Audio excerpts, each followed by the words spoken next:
జై తెలంగాణ. ఇప్పుడు ఒక పెద్ద సమస్య ఉంది. ఎందుకంటే ఇంతమంది మాట్లాడిన తర్వాత మాట్లాడాలంటే ఏం లేదు, వాస్తవం చెప్పాలంటే. ఇక కాకపోతే మరి ఇక మైక్ ఇచ్చిండ్రు కాబట్టి తప్పదు. అందుకని ఇటువంటి మీటింగ్లకు పోయినప్పుడు ముందే నా బిడ్డని అడుగుతా, నేను ఏం మాట్లాడాలని. అడిగినప్పుడు నా బిడ్డ ఏం చెప్పిందంటే, ఫస్ట్ మాట్లాడేదంటేనేమో చాలామంది పెద్ద పెద్ద వక్తలు ఉన్నారు, నాకేం లేదని చెప్పి సప్పుడే కూర్చో అన్నది. మధ్యలో మాట్లాడేది ఉంటే నాకంటే ముందు మాట్లాడిన మా సత్యవతక్క మంచిగా మాట్లాడింది, నా తర్వాత మా హరీష్ అన్న మాట్లాడతాడు, ఇంకా బాగా మాట్లాడతాడు, కాబట్టి నాకు చెప్పేందుకు ఏం లేదు సప్పుడే కూర్చో అన్నది. మరి ఆఖరికి మాట్లాడేటట్టుంటే ఏం చేయాలని నేను అన్నా. నేను చెప్పాలనుకున్నంత వాళ్ళు చెప్పేసారు, నాకేం లేదు అని చెప్పి సప్పుడెక్క రమ్మని చెప్పింది.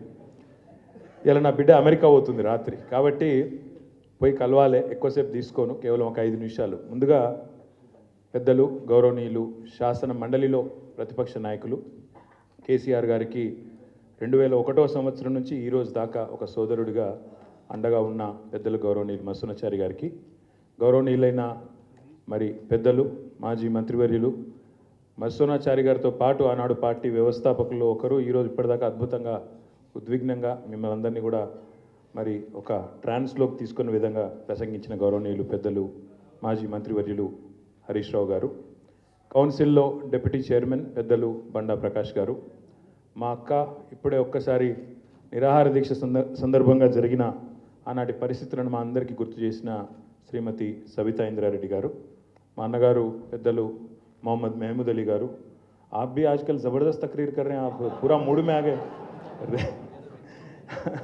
Revenge Reddy బోల్ది as పెలివర్. అట్లాగే గౌరవనీయులైన పెద్దలు అన్నగారు పొన్నాల లక్ష్మయ్య గారు, మా శ్రీనివాస్ గౌడ్ అన్న, సునీతక్క, సత్యవతక్క, గోపాల్ అన్న, మా కొప్పుల ఈశ్వరన్న, కర్ణ ప్రభాకర్ అన్న, ప్రశాంత్ అన్న, యాదన్న, రవన్న, వెనక కూర్చున్న మా ఎమ్మెల్యేలు, మా మాజీ ఎమ్మెల్యేలు, జర పేర్లు ఎవరో చెప్పలేదు ఏమనుకోకుర్రి, అందరికీ వేదిక ముందున్న మా అన్నదమ్ములకు, ఆడబిడ్డలకు, పాత్రికేయ మిత్రులకు పేరు పేరున హృదయపూర్వకంగా నమస్కారాలు. మాట్లాడిన ప్రతి వక్త, ప్రతి నాయకుడు ఒక మాట అన్నారు, ఇబ్బంది ఏదో ఉన్నది అని. కానీ ఒక్కసారి దయచేసి నేను మిమ్మల్ని ప్రార్థిస్తున్నా, ఇబ్బంది నిజంగా ఏమున్నది మనకు? కేసీఆర్ గారు 2001లో పార్టీ పెట్టినప్పుడు ఆ రోజు ఉండే ఇబ్బందులతో పోలిస్తే ఈరోజు మనం కూర్చున్న ప్లాట్ఫామ్లో ఈరోజు మనం ఉన్న పరిస్థితులు ఏమి ఇబ్బంది? ఇది ఇబ్బందే కాదు, అదొక లొట్టపీస్ కేసు, వాడొక లొట్టపీస్ ముఖ్యమంత్రి, చేయగలిగేది ఏమీ లేదు, ఇబ్బంది లేదు, మన లేదు. మీరు అనవసరంగా ఇబ్బంది అన్న మాట దయచేసి మీరు మాట్లాడకూరి పబ్లిక్ వేదికల మీద. ఎందుకంటే ఇబ్బంది ఏముంది? కేసీఆర్ గారు ఆనాడు కడుపు మార్చుకొని తెలంగాణ వచ్చుడో కేసీఆర్ సచ్చుడో, తెలంగాణ జైత్రయాత్రనో కేసీఆర్ శవయాత్రనో అని కూర్చున్నాడు చూడు, గా ఇబ్బంది ముందుకి ఇది ఏమి ఇబ్బంది నాకు అర్థం కాదు. మా తమ్ముళ్ళు కేసీఆర్ గారు నిరాహార దీక్ష కూర్చున్నా నాకు యాదుకుంది, ఉస్మానియా యూనివర్సిటీలో మా తమ్ముడు సుమన్ కానీ, ఎర్రోల సీను కానీ, ఇంకా మిగతా విద్యార్థి నాయకులు వాళ్ళ ఈపులు విమానం మూత మోగినాయి, 56, 60 లాఠీ దెబ్బలు పడితే ఒక్కొక్కరిని ఈపు కాలిపోయింది, కమిలిపోయింది. గా ఇబ్బందుల ముందు ఇదేం ఇబ్బంది? ఒక సిరిపురం యాదయ్య, ఒక శ్రీకాంతాచారి ఒంటి మీద పెట్రోల్ పోసుకొని, మనము చిన్న సురుకంటితేనే అయ్యా అవ్వ అంటాం, ఒంటి మీద పెట్రోల్ పోసుకొని భగభగ మండుతుంటే వాళ్ళు పోలీసుల మీద కురికిన చూడు, గా ఇబ్బంది ముందుకి ఇదేమి ఇబ్బంది? ఇబ్బంది అనేది లేనే లేదు. నేను మళ్ళీ చెప్తున్నా, అదో లొట్టపీస్ కేసు, వాడొక లొట్టపీస్ ముఖ్యమంత్రి, పీకేదేమీ లేదు. కాబట్టి మీరెవరు ఆ మాట మాట్లాడవచ్చు. ఇంకొక మాట కూడా నేను చెప్తా ఉన్నా, ఇబ్బంది అంటే కేసీఆర్ గారు పార్టీ పెట్టినాడు అగమ్య గోచరం, తెలంగాణ వస్తుందో రాదో తెలియదు, మజిల్ పవర్ లేదు, మనీ పవర్ లేదు, మీడియా పవర్ లేదు, తెలంగాణ సమాజం ఒక్కటిగా లేదు. అట్లాంటి పరిస్థితుల్లో, అగమ్య గోచరమైన పరిస్థితుల్లో ప్రజల కోసం, తెలంగాణ రాష్ట్రం కోసం తన జీవితాన్ని అంకితం చేసి ఆఖరికి సావు నోట్లో తలబెట్టి తెలంగాణ తెచ్చిన నాయకుడు కేసీఆర్. అట్లాంటి కేసీఆర్ తయారు చేసిన సైనికుడిగా, కేసీఆర్ రక్తం పంచుకొని పుట్టిన బిడ్డగా ఇది ఇబ్బంది కానే కాదు. మనం ఎవ్వరం కూడా బాధపడాల్సిన అవసరం లేదు. నేను మిమ్మల్ని కోరేది, ప్రార్థించేది ఒకటే, ఈరోజు రాష్ట్రంలో ఒక 3D పాలన నడుస్తున్నది. 3D ఏంటిదా? 3D. మొదటి డి డిసెప్షన్, డిసెప్షన్ అంటే మోసం. రెండవ డి డిస్ట్రాక్షన్ అంటే అటెన్షన్, మన అటెన్షన్ మళ్ళించుడు. మూడవ డి డిస్ట్రక్షన్, విధ్వంసం. ఈ 3 జరుగుతున్నాయి. డిసెప్షన్ అంటే ఏంది?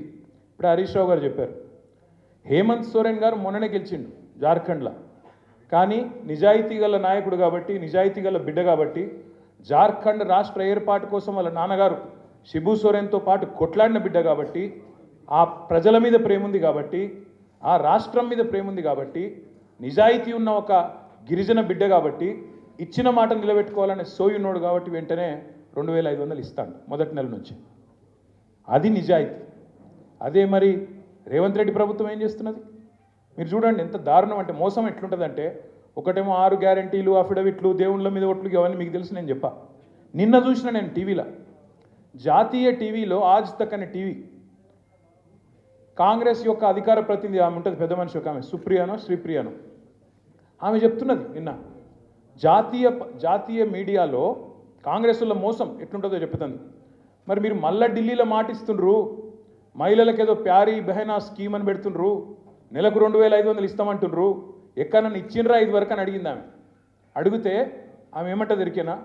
తెలంగాణలో 90 లక్షల మంది ఆడబిడ్డలకు నెలకు 2500 మా ప్రభుత్వం ఇస్తున్నది, నెలకు టంచన్గా ఇస్తున్నదని ఆడ గంటాపదంగా మోసం చేస్తూ అబద్ధాలు చెప్తా ఉన్నారు.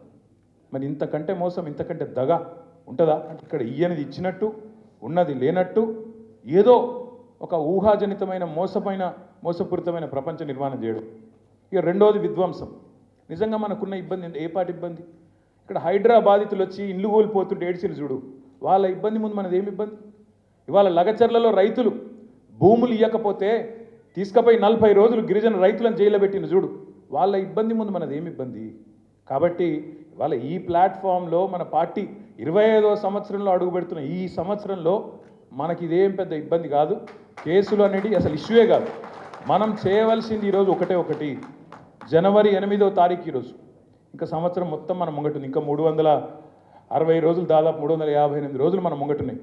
ఈ 350 రోజులు మనం చేయాల్సిన పనుల్లో ఒకటే, రైతు భరోసా విషయంలో రేవంత్ రెడ్డి చేస్తున్న మోసాన్ని ప్రతి రైతుకు అర్థమయ్యే విధంగా అరటిపండు ఒలిచి నోట్లో పెట్టినంత మంచిగా సులువుగా ఇంటింటికి, గల్లి గల్లికి, గడప గడపకు పోయి రైతులకు జరుగుతున్న మోసం చెప్పాలి.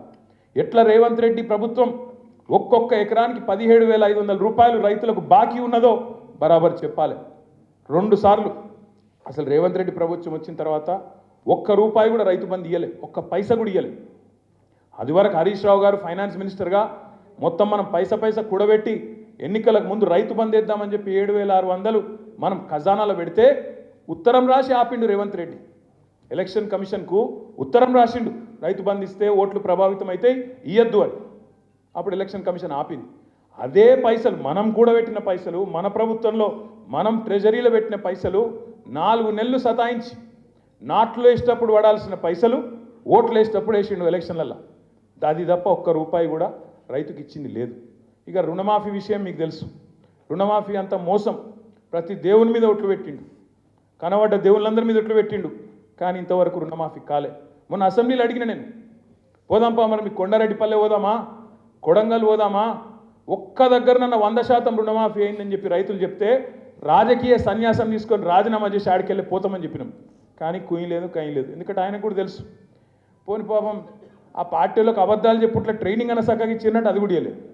ఒక ఎమ్మెల్యే లేచిండు పెద్దపల్లి, ఆయన లేచి మీరు రాండ్రి ఇప్పుడే పోదాం, మా పెద్దపల్లిలో 60% 70% అయిందని చెప్పిండు. మేము చెప్పింది గదేరా నాయన, మొత్తం కాలేదు, గిదేమేం చెప్పింది మీ ముఖ్యమంత్రి 100 అంటుడు, నువ్వు 60 అంటూ నువ్వు కింద పోతే చారాన కాలే, సిగ్గు లేకుండా మాట్లాడుతుంటే మళ్ళీ సపరేట్గా నోరు మూసుకొని కూర్చున్నారు. ఇక ఈ మోసం చెప్పాలి. రుణమాఫీ ఏమైంది, రైతు భరోసా ఏమైంది, కౌలు రైతులను కలవరిచ్చిండప్పుడు. కౌలు రైతులు 22 లక్షల మందికి ఉత్తరం రాస్తున్నా, కేసీఆర్ ఇస్తలేడు మీకు, నేను ఇస్తా అన్నావు, ఏమైంది అని అడగాలి. ఇది మర్చిపోని కేసు. ఈ కేసు నేను కొట్లాడతా, మనకు మంచి లాయర్లు ఉన్నారు, జోర్దార్ లీగల్ సెల్ ఉన్నది, ఆ కేసు సంగతి మేము చూసుకుంటాం. మీరు దాని గురించి మర్చిపోండి, దాని గురించి ఆందోళన చేయాల్సిన అవసరమో బాధపడాల్సిన అవసరమో లేనే లేదు. మీరు చేయవలసింది, మనం చేయవలసింది బీఆర్ఎస్ పార్టీగా తెలంగాణ ప్రజలకు ఒక రక్షణ కవచంలాగా నిలబడి ఈ సంవత్సరం మొత్తం ఈ మోసపూరిత కాంగ్రెస్ ప్రభుత్వం యొక్క భరతం పట్టే విధంగా ముందుకు పోదాం. కౌలు రైతుల గురించి మాట్లాడదాం, రైతు కూలీల గురించి మాట్లాడదాం, రైతన్నలకు జరుగుతున్న మోసం, రైతు భరోసా విషయంలో 15,000 అని చెప్పి వరంగల్లో రైతు డిక్లరేషన్ అని చెప్పి నువ్వు చెప్తే నమ్ముతలేరని చెప్పి రాహుల్ గాంధీని తీసుకొచ్చి, ప్రియాంక గాంధీని తీసుకొచ్చి వాళ్ళ నోటంబడ కూడా అబద్ధాలు చెప్పించి ఇవాళ గొంతు కోసినావు కదా రైతులది, దాని గురించి మాట్లాడదాం.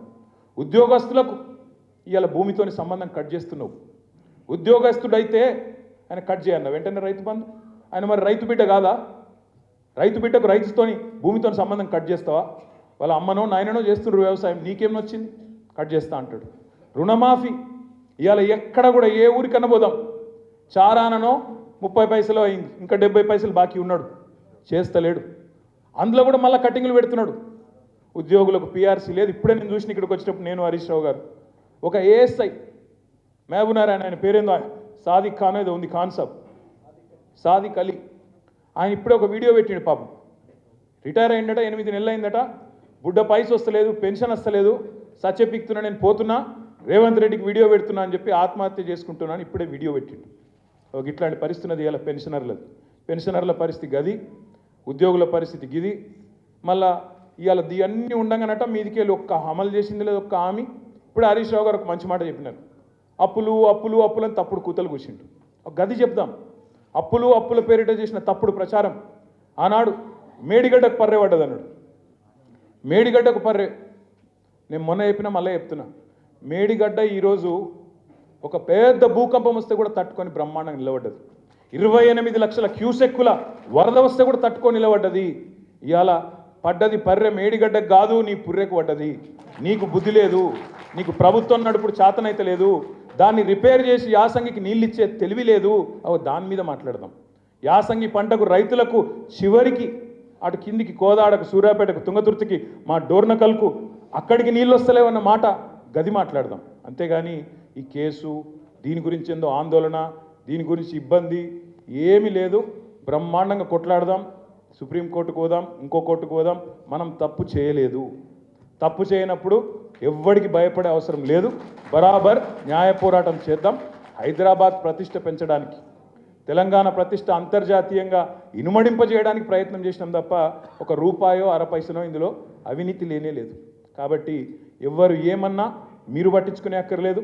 మనం చేయాల్సిన పోరాటం రైతుల గురించి, 4000 పెన్షన్ల కోసం ఎదురు చూస్తున్న అవ్వా తాతల గురించి, అదేవిధంగా తులం బంగారం ఇస్తానని చెప్తే నమ్మి ఓటేసిన ఆడబిడ్డల కోసం, అదేవిధంగా 2500 మహాలక్ష్మి అని చెప్తే కొంతమంది తల్లులు ఎవరైతే మోసపోయినారో వాళ్ళ గురించి మాట్లాడదాం. ఈ సంవత్సరం మొత్తం ఆ పని చేద్దాం. తప్పకుండా కేసీఆర్ గారు చాలా స్పష్టమైన ఆలోచనతో ఉన్నారు. ఈ సంవత్సరం మనం కొత్త కమిటీలు కూడా వేసుకోవాల్సిన అవసరం ఉంది. సభ్యత్వ నమోదు, కొత్త కమిటీలు, బూత్ కమిటీ నుంచి మొదలు పెడితే గ్రామ కమిటీ, వార్డు కమిటీ, మండల కమిటీ, పట్టణ కమిటీ, జిల్లా కమిటీ, నియోజకవర్గ కమిటీ, అదేవిధంగా రాష్ట్ర కమిటీతో పాటు కొత్త అధ్యక్షుని కూడా ఈ సంవత్సరమే మనం ఎంపిక చేసుకోవాల్సి ఉంది. ఆ పని చేద్దాం. కార్యకర్తలకు శిక్షణా శిబిరాలు పెట్టుకుందాం. ఇప్పటిదాకా ఇంతమంది నాయకులు మాట్లాడిన మాటల్లో అన్ని విషయాలు అందరికి తెలియకపోవచ్చు. ఇదే కార్యక్రమాన్ని ప్రతి జిల్లాకు పోదాం. 32 జిల్లాల్లో పార్టీ ఆఫీసులు ఉన్నాయి, వాటిని యాక్టివేట్ చేద్దాం. మీరు హైదరాబాద్కి వచ్చుడు కాదు, మేమే మీ కాడికి వస్తాం. జిల్లాలోనే శిక్షణ కార్యక్రమాలు పెట్టుకుందాం బ్రహ్మాండంగా, అందరం కూడా కలిసి కట్టుగా. హరీష్ రావు గారు ఒక గొప్ప మాట చెప్పినారు. ఏమన్నారు? ఇది ఒక కుటుంబం, 60 లక్షల కుటుంబ సభ్యులున్న కుటుంబం బీఆర్ఎస్ పార్టీ. కాబట్టి ఒకరికి కష్టం వచ్చినా అందరం కూడా, ఒక కాకికి కష్టం వస్తే 10 కాకులు ఎట్లా చెప్తే వాళ్తాయో అట్లే 60 లక్షల మంది కుటుంబ సభ్యులున్న ఈ పార్టీని ఒకరికొకరం అండగా ఉంటూ కాపాడుకుందాం. తెలంగాణ ప్రయోజనాల కోసం, మన కోసం కాదు, తెలంగాణ బాగుండాలని కోరుకునే పార్టీ, తెలంగాణ కోసమే పుట్టిన పార్టీ, తెలంగాణ ప్రయోజనాలే పరమావిధిగా పనిచేసే పార్టీ. ఇవాళ ఉన్న ముఖ్యమంత్రి గారికి తెలంగాణలో ఇబ్బంది అనిపిస్తుందట. ఆయనకు ఉమ్మడి రాష్ట్రంలోనే బాగుండే తెలంగాణలో బాగలేదు అని ముఖ్యమంత్రికి అనిపిస్తుందట. ఇది మన కర్మ. అందుకే తప్పకుండా 100కు 100% పూర్తి స్థాయిలో సబితా ఇంద్రారెడ్డి గారు చెప్పినట్టు ఒక్కొక్కరం ఒక కేసీఆర్ లాగా కొట్లాడదాం, గ్రామ గ్రామాన కథానాయకులను సృష్టిద్దాం. అద్భుతంగా ఈ సంవత్సరం పోరాట నామ సంవత్సరంగా ముందుకు పోదామని చెప్పి తెలియజేసుకుంటూ మళ్ళొక్కసారి మీ అందరికీ హృదయపూర్వకంగా ధన్యవాదాలు, నమస్కారాలు. జై తెలంగాణ, జై కేసీఆర్. Thank you.